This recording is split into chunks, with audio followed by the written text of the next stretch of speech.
Namit ko tuloy yung shakeys. Hindi naman nagkakala yung sa lasa din. Oo, niloloko mo na naman ako eh. Alam mo, kaibigan talaga kita eh. Perfect. Oh my God! Wow!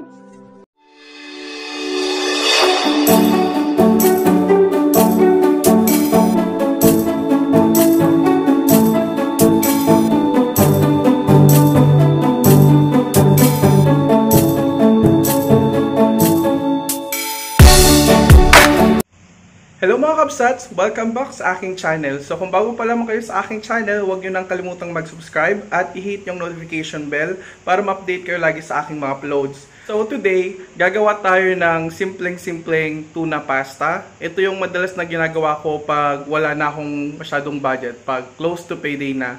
So, simulan na natin. Tara! So, ang unang-una natin gagawin ay magpakulo ng tubig para sa ating pasta. So, mamaya guys, sasabihin ko pala kung ano-ano yung mga ingredients pagkatapos kung may salang tong tubig natin. Ayan, isalang na natin ang ating tubig.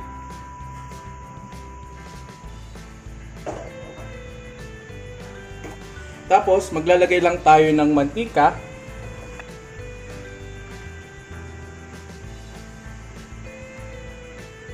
Ayan, alright.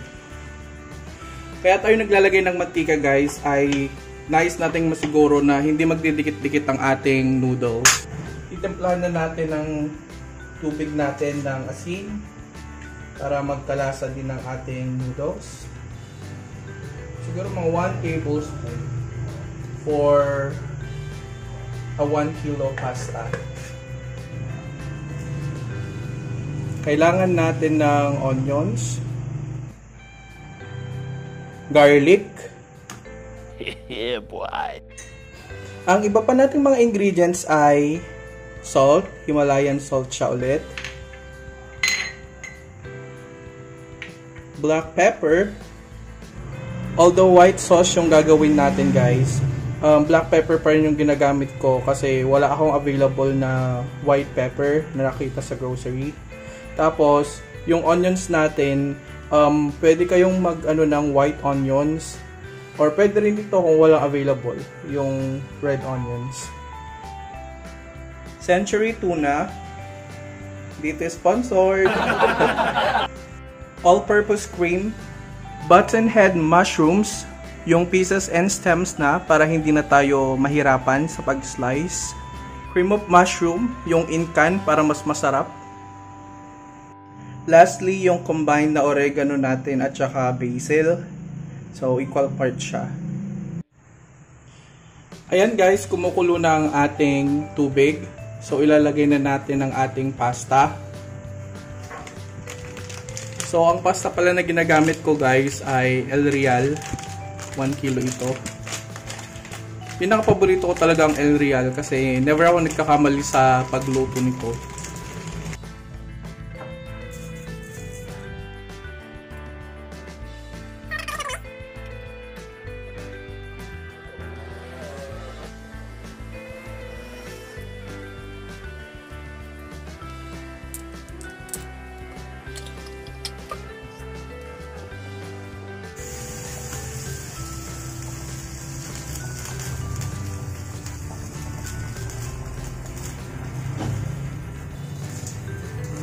So, haluin lang natin ng konti para siguradong hindi talaga siya magdidikit. So, mga 10 minutes natin to linuluto guys, or we can check pag al dente na or pag kulang pa yung luto.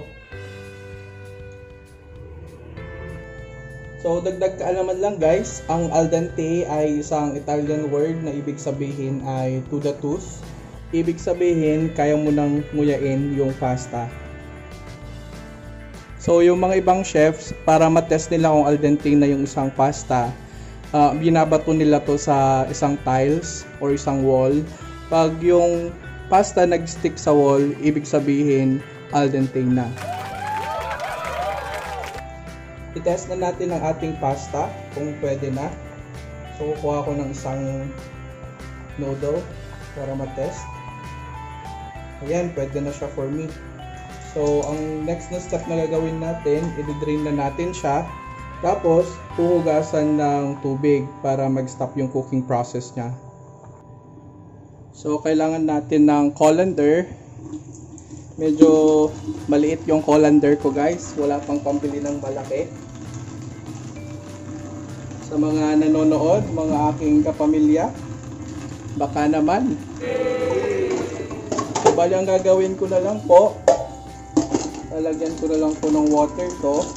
Tapos, unti-untiin kong isasalin. Tapos, mamaya, i-drain ko rin siya sa colander or sa strainer.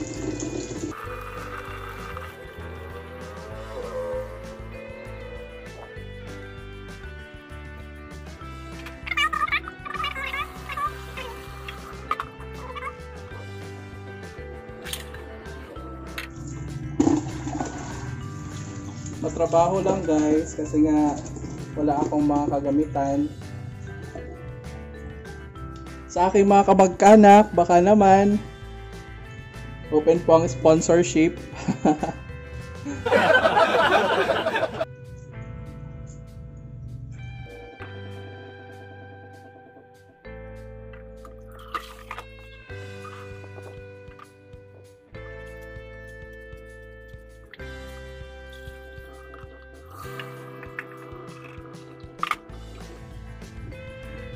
Huwag kayong mag-alala guys, kahit kinamay-kamay ko to, malinis ang aking mga kamay. Kakatapos ko lang maligo guys. I don't prepare food na marumi ang aking katawan. So, ayan na. So, since tapos na tayo sa pasta, ang susunod na natin ay yung mga pang sauce. So, same pa rin yung ano natin, kaserola natin guys, yung non-stick pan pa rin. Kasi limited lang yung mga gamit ko dito guys, like I said. Wala pang masyadong naipundar. Okay, maglagay na tayo ng mantika. So, konti lang, sakto lang na may panggisa ng bawang at saka sa sibuyas. So, like I said, nung last vlog, inuuna natin yung onions.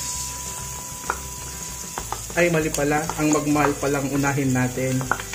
Kasi pag ikaw yung taong marunong magmahal, inuunang pagmamahal, you will never go wrong, sabi nga nila. So, medyo i-caramelize lang natin to. Ayan, pwede na natin isunod yung garlic natin.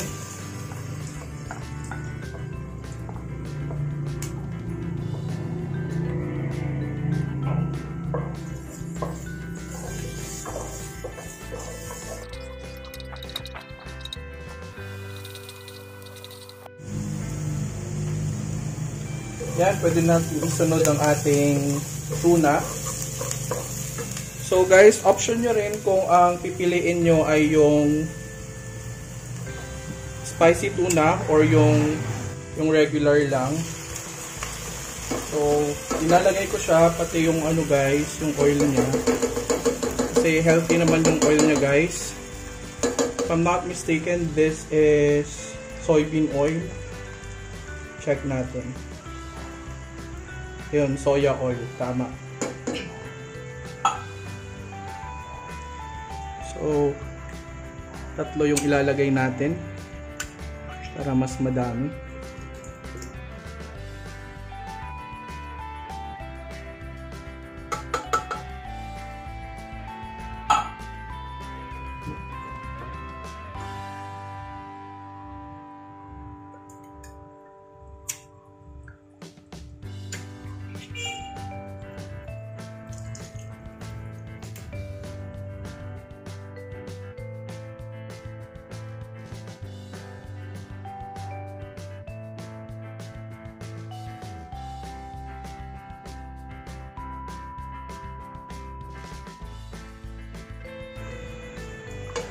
So, isasunod na natin ng ating mushrooms.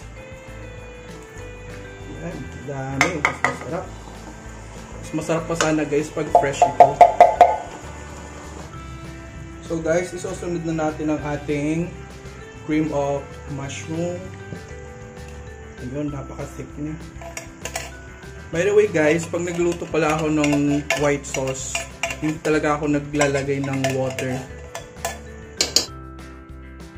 Ihahalo na rin natin ang ating all-purpose cream.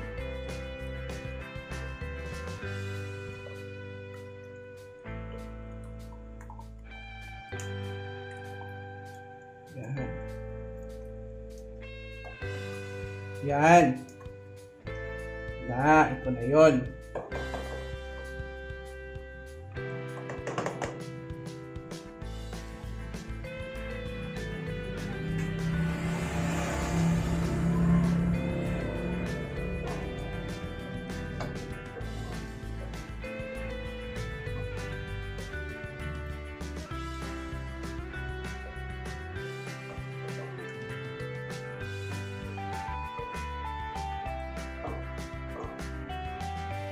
Lalagay ko na rin ang ating oregano at saka basil.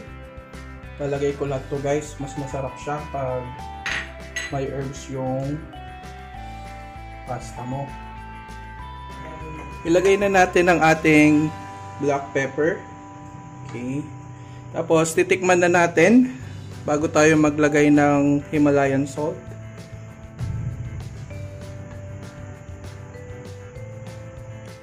Yan guys, kailangan nating magdagdag ng salt.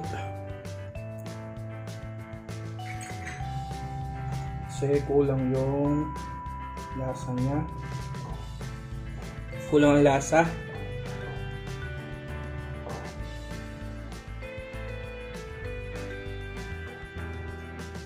Siya nga pala guys, mahina na lang yung ating apoy kasi baka masunog yung ating sauce.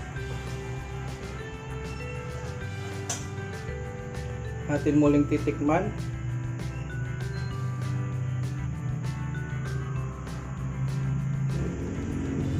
So ayan, luto na ang ating sauce.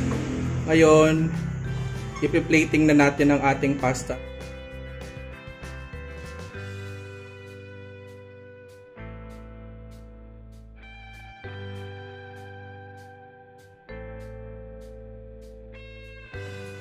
Ayan, luto na ang ating tuna pasta. Na-plating na rin natin.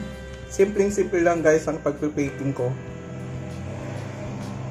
So, kainan na! So, may mga friends ako guys na nagre-request ng aking pasta. So, pagdadalhan ko sila sa bahay nila.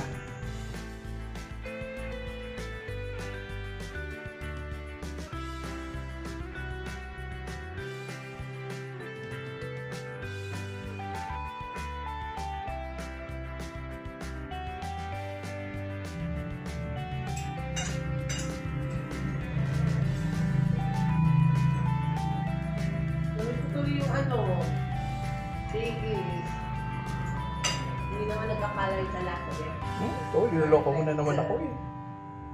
Alam mo, kaibigan talaga kita eh. Perfect. Ayan, nambola na naman yung kaibigan ko. Dito na po nagtatapos ang ating vlog. So, huwag kalimutang mag-subscribe at i-hit ang notification bell button para makapanood kayo ng iba pang recipes ko in the future. Subscribe na rin kayo sa aking kaibigan.